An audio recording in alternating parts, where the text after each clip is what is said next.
하나님의 은혜와 평강을 빕니다. 새삼십내교회 강효민 목사입니다. 고대 헬라 문명의 중심지였던 그리스의 아테네에는 유명한 파르테논 신전이 있습니다.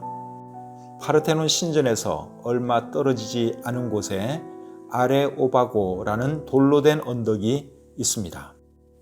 그곳에서 고대 아테네 사람들은 재판도 하고 회의도 했습니다. 그 언덕은 사도 바울이 아테네 사람들을 대상으로 설교한 장소로도 유명합니다. 그 언덕에서 사도 바울이 설교한 내용은 사도행전 17장에 기록되어 있습니다. 당시 아테네 사람들은 알지 못하는 신에게 라고 새긴 제단 앞에서도 제사를 드렸는데, 그런 것을 보면 그들은 제우스를 위시하여 신이라는 신은 다 섬긴 것 같습니다. 정말 대단한 종교성이 아닐 수 없습니다. 그런데 문제는 그들이 하나님을 섬기지 않았다는 것입니다. 그래서 사도 바울이 살아계신 하나님을 그들에게 소개해 주는데, 그가 소개한 하나님은 우주와 만물을 창조하시고 인간을 만드신 분입니다. 오늘날 많은 사람들이 우주의 기원에 대해 궁금해합니다. 어떤 사람들은 우주가 저절로 생겼다고 말합니다.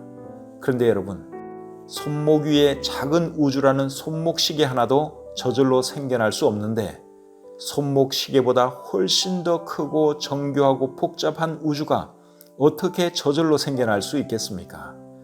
하나님이 자기 눈에 안 보인다고, 하나님은 없어, 우주는 저절로 생겼어 라고 말하는 사람이 있다면 그 사람은 정말 어리석은 사람입니다. 그렇게 말하는 것은 아메바가 자기 눈에 사람이 안 보인다고 사람이라는 존재는 없어 라고 말하는 것과 같고, 어항 속에 있는 물고기가 자기 눈에 바다가 안 보인다고 바다는 없어 라고 말하는 것과 같습니다. 그리고 태아 속에 있는 아기가 자기 눈에 엄마가 안 보인다고 엄마는 없어 라고 말하는 것과도 같습니다. 오늘날 많은 사람들이 인류의 기원에 대해서도 궁금해합니다. 어떤 사람들은 인간은 원숭이에서, 원숭이는 그보다 못한 어떤 동물에서, 그리고 모든 동물은 결국 아메바 같은 단세포 동물에서 진화했다고 말합니다. 그러면 그 단세포 동물은 어디서 왔을까요? 진화론을 믿는 과학자들은 저절로 생겼다고 말합니다. 제가 볼 때 정말 비과학적인 상상이 아닐 수 없습니다. 사람은 진화의 산물이 아니라 하나님께서 창조하셨습니다. 하나님께서 흙으로 사람을 빚으시고 그 코에 생기를 불어넣음으로 사람이 존재하게 된 것입니다. 사람은 흙으로 지음받았기 때문에 결국 흙으로 돌아갑니다. 이것이 훨씬 더 과학적인 설명 같지 않습니까? 하나님은 지금 이 순간에도 사람을 만들고 계시는데 어디서 만들고 계시느냐? 어머니의 태에서 만듭니다. 다윗 왕은 그 신비에 대해서 이런 고백을 했습니다. 주께서 내 내장을 지으시며 나의 모태에서 나를 만드셨나이다. 내가 주께 감사하오문 나를 지으심이 심히 기묘하심이라.